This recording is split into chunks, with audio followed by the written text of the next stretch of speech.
ಜಗಳೂರು ತಾಲೂಕು ಆಡಳಿತ ಹಾಗೂ ಜಗಳೂರು ತಾಲೂಕು ಉಪ್ಪಾರ ಸಂಘದ ಸಂಯುಕ್ತಾಶ್ರಯದಲ್ಲಿ ದಿನಾಂಕ 23/4/2026 ಗುರುವಾರದಂದು ತಾಲೂಕ್ ಪಂಚಾಯಿತಿ ಸಭಾಂಗಣದಲ್ಲಿ ಮಹರ್ಷಿ ಶ್ರೀ ಭಗೀರಥ ಜಯಂತಿಯನ್ನು ಆಚರಿಸಲಾಯಿತು. ಮಹರ್ಷಿ ಶ್ರೀ ಭಗೀರಥ ಜಯಂತಿಯ ಕಾರ್ಯಕ್ರಮವನ್ನು ಶಾಸಕರಾದ ಚಿಕ್ಕಮರಟ್ಟಿ ಬಿ ದೇವೇಂದ್ರಪ್ಪನವರು ಉದ್ಘಾಟಿಸಿ ಮಾತನಾಡಿದರು.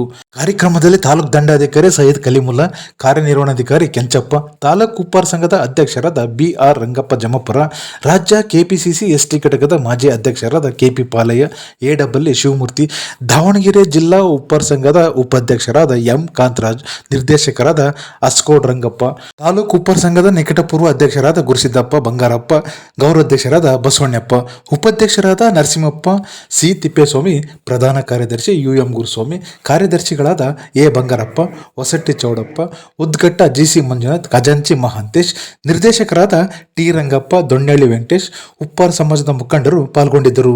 ಶ್ರೀ ಭಗೀರಥ ಮಹರ್ಷಿ ಕುರಿತು ವಕೀಲರಾದ ಎ.ವೈ. ಪ್ರಕಾಶ್ ದೇವಿಕೆರೆ ಇವರು ಉಪನ್ಯಾಸ ನೀಡಿದರು. ಬಿಂದು ಅವರು ಪ್ರಾರ್ಥನೆ ಸಲ್ಲಿಸಿದರೆ ನಿರೂಪಣೆಯನ್ನ ಶಿಕ್ಷಕ ಸತೀಶ್ ಅವರು ನೆರವೇರಿಸಿದರು. ಕಾರ್ಯಕ್ರಮದಲ್ಲಿ ಮುಖ್ಯ ಅತಿಥಿಗಳು ಏನು ಮಾತನಾಡಿದರು ಎಂಬುದನ್ನು ವಿಡಿಯೋದಲ್ಲಿ ನೋಡೋಣ ಬನ್ನಿ. ಮುಂದೆ ಸೈಡ್ ಸ್ವಲ್ಪ ಅಡ್ಡು ಹೋಗ್ಬೇಡ್ರಿ.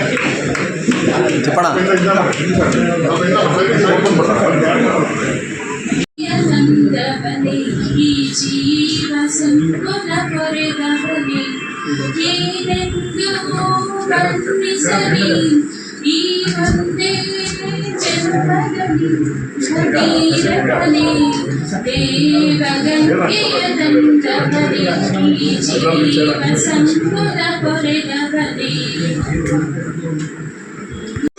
ನಮಗೆಲ್ಲ ಹೆಮ್ಮೆಯ ವಿಷಯ. ಇವತ್ತು ಆ ಒಂದು ಮಹಾತ್ಮನ ಜಯಂತಿಯನ್ನು ನಾವು ಇವತ್ತು ಆಚರಣೆ ಮಾಡ್ತಿದ್ದೀವಿ. ಈ ಒಂದು ಸಂದರ್ಭದಲ್ಲಿ ನಮ್ಮೆಲ್ಲರ ಆಶಯ, ನಮ್ಮೆಲ್ಲರ ಹಿಂದುಳಿದ ಜನಗಳ ಶಕ್ತಿ, ಹಿಂದುಳಿದ ಜನಗಳ ಕಣ್ಣುಗಳಂತಿರ್ತಕ್ಕಂಥ ನಮ್ಮ ಎಂ.ಎಲ್.ಎ. ಸಾಹೇಬರು ಮೊನ್ನೆ ಹೋಗಿ ಭೇಟಿ ಮಾಡ್ತಕ್ಕಂಥ ಸಂದರ್ಭದಲ್ಲಿ ಅವ್ರು ಹೇಳಿದ್ರು, ನಾನು ಏನೇ ಕೆಲಸ ಇಲ್ಲಪ್ಪ, ಯಾವುದೇ ಎಂತ ಒತ್ತಡ ಇರಲಿ, ನಿಮ್ಮ ಭಗೀರಥ ಜಯಂತಿಯಲ್ಲಿ ನಾನು ಪಾಲ್ಗೊಂಡು ಓದ್ತೀನಿ, ನೀವು ಯಾವುದೇ ರೀತಿಯಾಗಿ ಏನಿದು ಬೇರೆ ರೀತಿ ಬಂದೇ ಬರ್ತೀನಿ, ನಿಮ್ಮ ಭಗೀರಥ ಜಯಂತಿಯಲ್ಲಿ ಪಾಲ್ಗೊಂಡ್ರೆ ಪಾಲ್ಗೊಳ್ತೀನಿ ಅಂತ ಹೇಳಿ ಭರವಸೆ ನೀಡಿದ್ರು. ಅದರಲ್ಲಿ ಇವತ್ತು 100 ಕಾರ್ಯಕ್ರಮಗಳಿದ್ರು ಕೂಡ ಅದನ್ನೆಲ್ಲ ಬದಿಗೊತ್ತಿ ನಮ್ಮ ಭಗೀರಥ ಜಯಂತಿಯಲ್ಲಿ ಪಾಲ್ಗೊಂಡಿರ್ತಕ್ಕಂಥ ನಮ್ಮ ಹೆಮ್ಮೆಯ ಸುಪುತ್ರರು, ಬರನಾಡಿನ ಭಗೀರಥರು ಆಗಿರ್ತಕ್ಕಂಥ ನಮ್ಮ ಹೆಮ್ಮೆಯ, ಅದೇ ರೀತಿಯಾಗಿ ನಮ್ಮ ಕಣ್ಣುಗಳಂತಿರ್ತಕ್ಕಂಥ ಮತ್ತು ಸಂತೋಷವನ್ನ ರಾಜ್ಯದಲ್ಲಿ ಬೆಳೆಸಿರ್ತಕ್ಕಂಥ ಸಕಲ ಚಕ್ರವರ್ತಿಯ ಮಕ್ಕಳಿಗೆ ಕರೆಯಿಂದ ನನ್ನ ರಾಜ್ಯವನ್ನು ನನ್ನ ರಾಜ್ಯಾಡಳಿತವನ್ನು ಮಂದಿರಗಳಿಗೆ ವಹಿಸಿಬಿಟ್ಟು ಇವರು ವಿಮಾನದ ಕಡೆಗೆ ಹೋಗ್ತಾರೆ. ಆ ಹೋದಂತ ಸಂದರ್ಭದಲ್ಲಿ ಮಕ್ಕಳನ್ನ ಪಡೆಯಬೇಕನ್ನೋಸ್ಕರ ಒಂದು ಸುಂದರವಾದ ಸ್ಥಳವನ್ನ ನೋಡಿ, ಆ ಸುಂದರ ಸ್ಥಳದ ಹೆಸರೇ ಭೃಗುಪ್ರಸ್ತವನ ಅಂತ ಹೇಳಿ ಅಲ್ಲಿ ಆಶೀರ್ವಾದನ ಕಟ್ಕೊಂಡು ಮಕ್ಕಳನ್ನ ಪಡೆಯಬೇಕು ಅನ್ನೋಕ್ಕೋಸ್ಕರ ಮುಖ್ಯ ತಪಸ್ಸನ್ನು ಮಾಡ್ತಾರೆ. ಆ ತಪಸ್ಸಿಗೆ ಮಣಿದು ಭೃಗು ಮಹರ್ಷಿಗಳು ಬಂದು ಆಶೀರ್ವಾದವನ್ನು ನೀಡ್ತಾರೆ. ಕೇಳಿದಂತ ಸಂದರ್ಭದಲ್ಲಿ ಸಕಲ ಚಕ್ರವರ್ತಿ ಮತ್ತು ಇಬ್ಬರು ಹೆಂಡತಿಯರು ಕೂಡ ತಮಗೆ ಮಕ್ಕಳು ಬೇಕು, ತಮ್ಮ ಮಕ್ಕಳ ಪಾಲನ್ನು ಕೊಡಬೇಕು ಅಂತ ಕೇಳ್ಕೊಂಡ ಸಂದರ್ಭದಲ್ಲಿ ಅವರು ಆಶೀರ್ವಾದವನ್ನು ನೀಡ್ತಾರೆ. ಅದರ ಫಲವಾಗಿ ಕೇಸಿನಿ ಅಂತಕ್ಕಂಥಗೆ ಒಬ್ಬ ಮಗ, ಸುಮತಿ ಅಂತಕ್ಕಂಥವರಿಗೆ 60,000 ಮಕ್ಕಳನ್ನ ಕೊಡ್ತಾರೆ. 99 ಅಶ್ವಮೇಧ ಯಾಗವನ್ನು ಮಾಡಿರ್ತಕ್ಕಂಥ ಸಕಲ ಚಕ್ರವರ್ತಿ ಮುಂದೆ 100ನೇ ಅಶ್ವಮೇಧ ಯಾಗವನ್ನು ಮಾಡಬೇಕು ಅಂತಕ್ಕಂಥ ಒಂದು ಪಣವನ್ನು ಕೊಟ್ಟು ಆ ಪಣದ ಸಂದರ್ಭಕ್ಕೋಸ್ಕರ ಮಾಡಲಿ ಆ 60,000 ಮಕ್ಕಳನ್ನು ಕೂಡ ಇಟ್ಟುಕೊಂಡು ಮಾಡಿದಂತ ಸಂದರ್ಭದಲ್ಲಿ 100ನೇ ಕುದುರೆಯನ್ನು ಅಶ್ವವನ್ನು ಪೂಜೆ ಮಾಡಿ ಬಿಡ್ತಾರೆ. ಆ 100ನೇ ಕುದುರೆ ಹೋಗಿ ಮಹರ್ಷಿ ಕಪಿಲರ ಇದರಲ್ಲಿ ಗಟ್ಟಿ ಹಾಕ್ಬಿಡ್ತಾರೆ. ಅಂತ ಸಂದರ್ಭದಲ್ಲಿ ಹುಡುಕಿಕೊಂಡು ಬರ್ಬೋದು ಅಂತ ಹಿರಿಯ ಮಗನಾಗಿರ್ತಕ್ಕಂಥ ಅಂಶವಂಶ ಮತ್ತು 60,000 ಮಕ್ಕಳಲ್ಲಿ ನೋಡಿ ಆ ಕುದುರೆ ಕಟ್ಟಿರ್ತಕ್ಕಂಥದನ್ನ ಇವರೇ ಆ ರೀತಿ ಮಾಡಿರತಕ್ಕಂಥ ಹೇಳಿ ಆ ಕಪಿಲ ಮಹರ್ಷಿಯನ್ನ ಶಿಕ್ಷೆಯನ್ನು ಒಳಪಡಿಸುತ್ತಾರೆ. ಆ ಕಪಿಲ ಮಹರ್ಷಿಯ ಘೋರ ಖಂಡಗಳಿಂದ 60,000 ಮಕ್ಕಳೆಲ್ಲ ಸುಟ್ಟು ಬೂದಿಯಾಗ್ತಾರೆ. ಆ ಬೂದಿಯ ಎಲ್ಲ ರಾಶಿಯನ್ನ ನೋಡಿರ್ತಕ್ಕಂಥ ಅಂಶವಂಶ ನನ್ನ ಚಿಕ್ಕಪ್ಪನಿಗೆ ಏನು ಆತ್ಮದ ಮೋಕ್ಷವನ್ನು ತೋರಿಸ್ಕೊಂಡಿರ್ತಕ್ಕಂಥ ತಪಸ್ಸನ್ನು ಮಾಡಿ ಅವರು ಕೂಡ ನೋಡ್ಕೊಂಡು ಹೋದಂತ ಸಂದರ್ಭದಲ್ಲಿ ಅವರು ಕೂಡ ಆಗಲ್ಲ. ತದನಂತರ ಅವರ ಮಗನಾಗಿರ್ತಕ್ಕಂಥ ದಿಲೀಪನ ಕೂಡ ಬರ್ತಾರೆ. ಆ ದಿಲೀಪನ ಕೂಡ ಬೇರೆ ಆಗಲ್ಲ. ತದನಂತರ ದಿಲೀಪನ ಮೇಲೆ ಈ ಭಗೀರಥರೇ ಅತ್ಯಂತ ಕಠಿಣ ತಪಸ್ಸಿನಿಂದ ಗಂಗೆಯ ಕರೆಗೆ ಬರಲಿ, ಗಂಗೆಯ ಕರೆಗೆ ಬರಲಿ ಅಂತ ಹೇಳಿ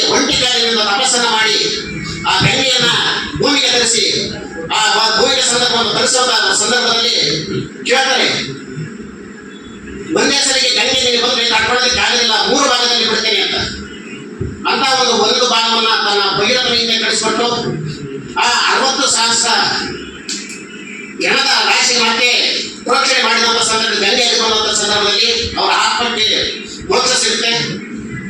ಇಂಥ ಕಠಿಣ ಮತ್ತು ಪರಿಶ್ರಮದ ಮೂಲಕ ಭಗೀರಥರು ಆ ಗಂಗೆಯನ್ನು ತನಿಖೆ ನಡೆಸಿದರು. ಮಹರ್ಷಿಗಳ ಜಯಂತಿಯ ಶುಭಾಶಯಗಳನ್ನು ಹೇಳಕ್ಕೆ ಬಯಸಿ,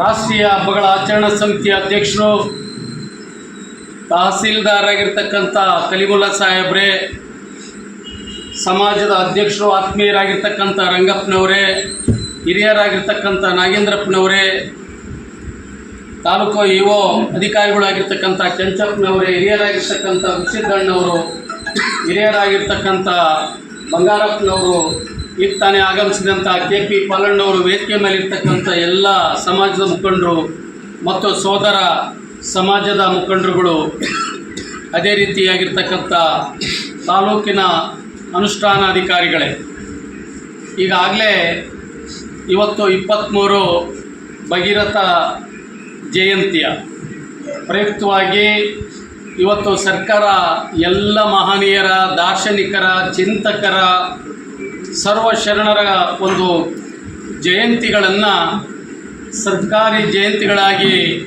ಕಡ್ಡಾಯವಾಗಿ ತಹಸೀಲ್ದಾರ್ ನೇತೃತ್ವದಲ್ಲಿ ಕಾರ್ಯಕ್ರಮ ಜರುಗಬೇಕು ಅನ್ನೋಂಥ ನಿಟ್ಟಿನಲ್ಲಿ ಈ ಒಂದು ಕರ್ನಾಟಕ ರಾಜ್ಯಾದ್ಯಂತ ಅಲ್ಲದೆ ದೇಶಾದ್ಯಂತ ಇಂಥ ಕಾರ್ಯಕ್ರಮಗಳು ಜರುಗ್ತಾ ಬರ್ತವೆ.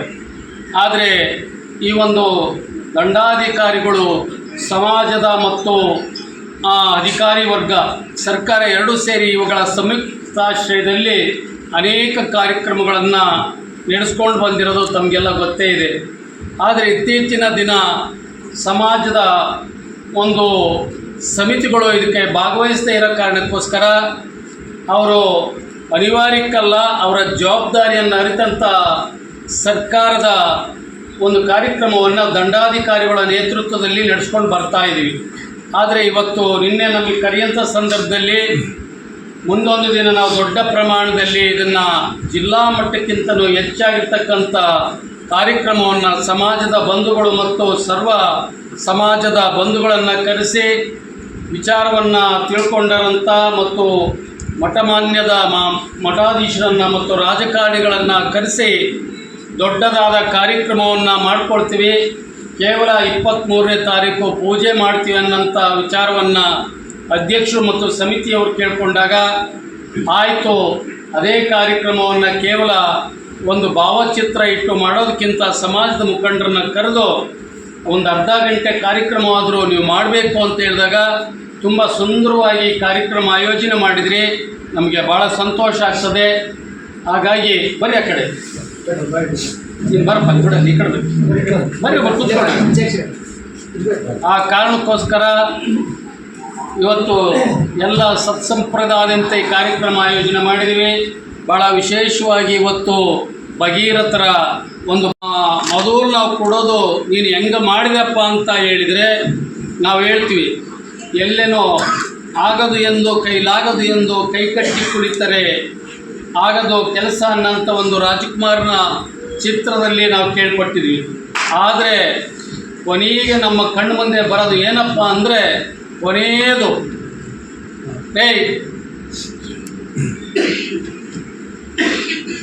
ಕೊನೆಗೆ ನಮಗೆ ತಿಳಿಯೋದು ಏನಂತ ಹೇಳಿದರೆ ಪ್ರಯತ್ನ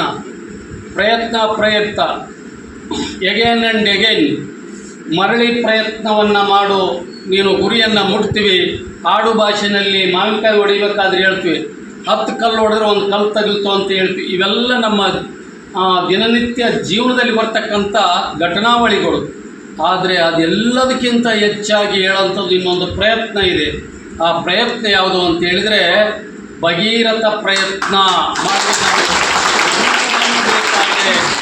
ತಲುಪ್ತೀವಿ ಅನ್ನೋಂಥದ್ದು ನಮ್ಮೆಲ್ಲರ ಬಾಯಲ್ಲಿ ಬರ್ತದೆ. ಆವಾಗ ಭಾಳ ಜನ ಇಂಥವಲ್ಲ ಅನೇಕ ಸಂದರ್ಭಗಳನ್ನು ನಾವು ತಿಳ್ಕೊಂಡಿದ್ದೀವಿ. ಆದರೆ ಭಗೀರಥ ಪ್ರಯತ್ನ ಅಂದರೆ ಏನು, ಭಗೀರಥ ಅಂತ ಅಂದರೆ ಯಾರು, ಅವನು ಏನು ಪ್ರಯತ್ನ ಮಾಡಿದ, ಇವು ಕಥಾ ರೂಪದಲ್ಲಿ ಬರಬೇಕಾಗ್ತದೆ. ಇವತ್ತು ವಾಲ್ಮೀಕಿದು ಆದರೂ ಅಷ್ಟೇ, ಕನಕಂದಾದರೂ ಅಷ್ಟೇ, ಪುರಂದರದಾಸಂದಾದರೂ ಅಷ್ಟೇ. ಇವು ನಮ್ಮ ಮಕ್ಕಳಿಗೆ ಕೊಟ್ಟಾಗ ಮಾತ್ರ ಇಂಥ ಜಯಂತಿಗಳನ್ನು ಸರ್ಕಾರಗಳು ಒಂದು ಸರ್ಕಾರದ ಜಯಂತಿಯನ್ನಂಥ ನಿಟ್ಟಿನಲ್ಲಿ ಮಾಡಿದಾಗ ನಿಜವಾಗ್ಲೂ ನಮ್ಮೆಲ್ಲರೂ ಗೊತ್ತಿಲ್ಲ. ಭಗೀರಥ ಈಗ ತಾನೇ ಮಾತನಾಡಿ ಹೇಳ್ತಾ ಇದ್ದ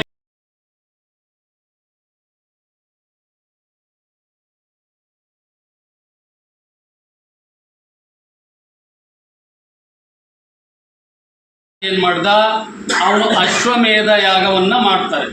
ಅಶ್ವಮೇಧ ಯಾಗ ಅಂದರೆ ಏನು ಅಂದರೆ, ಒಬ್ಬ ರಾಜ ಕುದುರೆಯನ್ನು ಅಲಂಕಾರ ಮಾಡಿ ಬಿಡ್ತಾನೆ.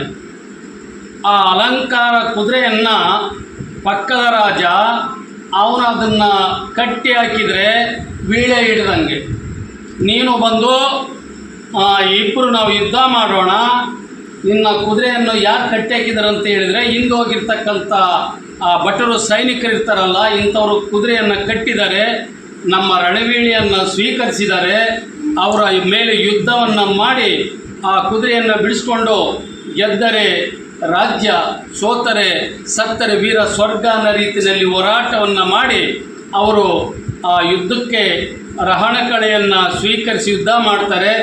ಗೆದ್ದನು, ಸೋತ್ರೆ ಇವನ ಸಾಮ್ರಾಜ್ಯ ಅವನೇ ಬಿಟ್ಕೊಡ್ಬೇಕಾಗ್ತದೆ, ಗೆದ್ರೆ ಅವನ ಸಾಮ್ರಾಜ್ಯವನ್ನು ಇವನು ಸೇರಿಸ್ಕೊಡ್ತಾರೆ. ಇದನ್ನು ಅಶ್ವಮೇಧ ಯಾಗ ಅನ್ನೋಂಥದ್ದು ಮಾಡ್ತಾರೆ. ಅದೇ ರೀತಿಯಾಗಿರ್ತಕ್ಕಂಥ ಅಶ್ವಮೇಧ ಯಾಗದ ಕುದುರೆಯನ್ನು ಅವನು ಕಟ್ಟಿ ಹಾಕ್ತಾನೆ ಒಬ್ಬ ಋಷಿ. ಆದರೆ ಅವನು ಕಟ್ಟಿ ಹಾಕ್ತಿದ್ರು ಯಾರೋ ಕಟ್ಟಿ ಹಾಕಿದ ಕಾರಣಕ್ಕೋಸ್ಕರ ಅವನ ಮೇಲೆ ಯುದ್ಧ ಮಾಡಿ ಹೋಗೋದು ಬಿಟ್ಟು ಪಾಪ ಆ ಋಷಿ ಮೇಲೆ ಅವರು ಯುದ್ಧ ಮಾಡೋಕ್ಕೆ ಹೋದಂಥ ಸಂದರ್ಭದಲ್ಲಿ ಅವನ 60,000 ಇವರ ವಂಶಸ್ಥಕ್ಕೆ ಶಾಪ ಕೊಟ್ಟು ಸುಟ್ಟು ಬೂದಿ ಮಾಡ್ತಾನೆ ಆ ಒಂದು ಋಷಿ. ಹಾಗಾಗಿ ಎಲ್ಲರೂ ನಾವು ಸತ್ತ ಮೇಲೆ ನಮ್ಮ ಒಂದು ಬೂದಿಯನ್ನು ಚಿತಾಭಸ್ಮವನ್ನು ಗಂಗೆ ಪಾಲು ಮಾಡೋದು ನಮಗೆಲ್ಲ ಗೊತ್ತಿದೆ. ಕಾರಣ ಗಂಗೆಗೆ ನಾವು ಸಮರ್ಪಣೆ ಮಾಡಿದರೆ ಸತ್ತಂಥ ವ್ಯಕ್ತಿಗೆ ಮುಕ್ತಿ ಸಿಗ್ತದೆ. ಹಾಗಾದರೆ ಸತ್ತಂಥ ವ್ಯಕ್ತಿಗೆ ಮುಕ್ತಿ ಕೊಡೋ ಕೆಲಸ ಯಾರು ಮಾಡಬೇಕೋ ಅವ್ರ ವಂಶಸ್ಥರು ಮಾಡಬೇಕು. ಆದರೆ 2-3 ತಲೆಮಾರಿನ ವಂಶಸ್ಥರು ಮಾಡಿದರೂ ಸಹ ಅದು ಯಶಸ್ವಿ ಆಗದೇ ಇರೋ ಕಾರಣಕ್ಕೋಸ್ಕರ 60,000 ಜನರ ಒಂದೊಂದು ಹಿನ್ನೆಲೆ ಇದೆ. ಹಾಗಾಗಿ ಇವತ್ತು ನಾನು ಶಾಸಕನಾಗಿರೋದು ರಸ್ತೆ ಮಾಡಿಸಿದೆ, ಸ್ಕೂಲ್ ಕಟ್ಟಿಸಿದೆ, ನೀರು ಬಿಡಿಸಿದೆ, ಅವನ್ನೆಲ್ಲವನ್ನೂ ಮಾಡೋದ್ರ ಜೊತೆಗೆ ಮೂಲಭೂತ ಸೌಕರ್ಯ ಮಾಡಬೇಕು. ಆದರೆ ನಮ್ಮ ಈ ಕ್ಷೇತ್ರದ ಇತಿಹಾಸವನ್ನು ತಿಳಿಬೇಕು, ಪೂರ್ವಜರ ಇತಿಹಾಸವನ್ನು ತಿಳಿಬೇಕು, ಮನುಷ್ಯ ಸಾಮರಸ್ಯದಿಂದ ಬದುಕುವಂತ ತಿಳಿಬೇಕು. ಪ್ರಜಾಪ್ರಭುತ್ವದ ಸಂವಿಧಾನದ ಆಶಯದಂತೆ ಪ್ರತಿಯೊಬ್ಬರು ಬಾಳಬೇಕಾಗಿದೆ, ಬದುಕಬೇಕಾಗಿದೆ.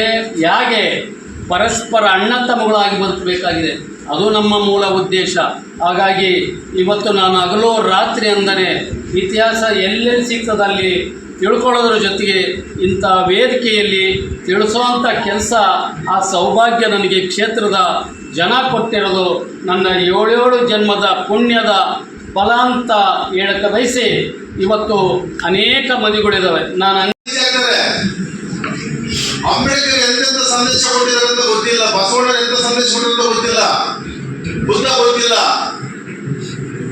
ಈಗ ಆ ಟೈಪ್ ಆಗ್ಬಿಡುದು. ಅದಕ್ಕೆ ದಯವಿಟ್ಟು ನಾನೇನಪ್ಪ ಅಂದ್ರೆ, ಯಾರು ಬರ್ಲಿ ರಾಜಕಾರಣ ಬಿಟ್ಟೆ ಅವ್ರಿಗೆ ಕೊಡ್ರೆ, ಬಂದ್ರೆ ಸರಿ, ಬರ್ಲಂದ್ರೆ ಒಳ್ಳೆ ಭಾಷೆಕಾರ ಕಳಿಸ್ರಿ. ಅವ್ರ ಬಗ್ಗೆ ಬಂದಿರ್ತಕ್ಕಂಥ 100 ಜನ ಕುತ್ಕೊಂಡ್ರೆ 5 ಜನ ತಿಳ್ಕೊಂಡ್ರೆ ಅಷ್ಟು ಸಾಕು, 50 ಜನ ತಿಳ್ಕೊಂಡು ಬೇಕಾಗಿಲ್ಲ. ಬಗೆತ್ತ ಬಗ್ಗೆ 50 ಜನ ತಿಳ್ಕೊಂಡು ಬೇಕಾದ್ರೆ 5 ಜನ ತಿಳ್ಕೊಂಡ್ರೆ 5 ಜನ ಹೇಳ್ತಾರೆ ಎಲ್ಲರಿಗೂ. ಮತ್ತೆ ಯಾರು ತಿಳ್ಕೊಂಡಿಲ್ಲ ಮತ್ತೆ ಹೇಳಿದ ಅದೇ ಯಾವತ್ತು ಹೇಳಿದ್ದು. ಅದಕ್ಕಾಗಿನೇ ಎಲ್ಲ ದೇಶಗಳಲ್ಲಿ ಎಲ್ಲರೂ ಭಾಗವಹಿಸಿ ಎಲ್ಲ ವಿಷಯ ತಿಳ್ಕೊಂಡಪ್ಪ ಅಂದ್ರೆ ನಾವು ಯಾರು ದೊಡ್ಡರಾಗ ಸಾಧ್ಯ ಇಲ್ಲ, ಯಾರು ಇದಾಗಲ್ಲ. ಹಾಗಾಗಿ ಎಲ್ಲ ಭಾಷೆಗಳ ಜಯಂತಿಗಳನ್ನ ಹೆಚ್ಚೆಚ್ಚು ಭಾಗವಹಿಸಿ ತಿಳ್ಕೊಂಡು ಮುಂದೆ ಸಾಗೋಣ ಅಂತ ಹೇಳಿ ಬಯಸಿ, ನಮಗೂ ಸಹ ಇನ್ನು ಸಾಕಷ್ಟು ಮದುವೆ ಕಾರ್ಯಕ್ರಮಗಳು, ಬೇರೆ ಕಾರ್ಯಕ್ರಮಗಳಿಂದ ನಾವು ಸಹ ಕಳಬೇಕಾಗಿದೆ.